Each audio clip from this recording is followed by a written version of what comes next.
देखंतु आमर प्रथमतः मु कहबी ओडिशा अग्निशम एवं जरूरीकालीन सेवा संस्था तरफ समस्त को शुभेच्छा। हैप्पी होली समस्ते खुशी मनातु। किंतु आमे होली मानिबा सहित किछि सतर्कता अवलंबन करवा। जेमिति कि आजिकल देखंतु होली खेली सारिला परे लोक माने नदी नाल पोखरी गाधेया को जाउछन, जोठी कि लोक किछि लोक अछंती निशाशक्त अवस्था रे नदी नाल पोखरी रे गाधेया को जाउछंती, जा फल रे किछि अघटन घटिबार संभावना थाए। तेणु मु समस्त को अनुरोध करी निशा सेवन करी कहीं नदी नाल पोखरी रे गाधांतु नहीं। छोट पिला मानंको बाहरे होली खेली सारला परे तांको पानी भीतर को छाड़ंतु नहीं, से घरे आसी गाधांतु, सेफली मनांतु।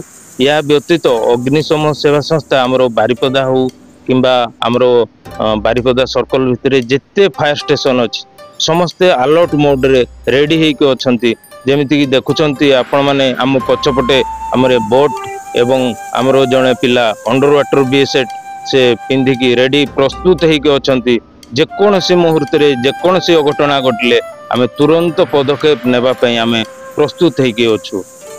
एवं आमको जणाइबा पई आपण माने प्रायतः जानिचंती गोटे सेंट्रल नंबर अछि 112। सेही 112 माध्यम रे आपण माने आम पाखु खबर जणाई परिबे। जदि बाय चांस 112 रे ठीक समय रे लागिलानी ताले आपण माने निकटस्थ पुलिस थाना किंबा फांडी को जणाई आम पाखरे खबर पहुंचाई परिबे एवं आमे तुरंत पदक्षेप नेबा पई सब रेडी हेके अछु। या व्यतीत बारिपदा सहर उपकंठ रे थिबा जो हमर मुंशी बंदरे गोटे टीम रेडी हेकी आयर बोट अंडर वाटर बीएसएट सहित रेडी हेकी अछंती। जेकोसी मुहूर्त रे जेकोसी अघटना घटले तुरंत आमे पदक्षेप नेबा पई प्रस्तुत हेकी अछु।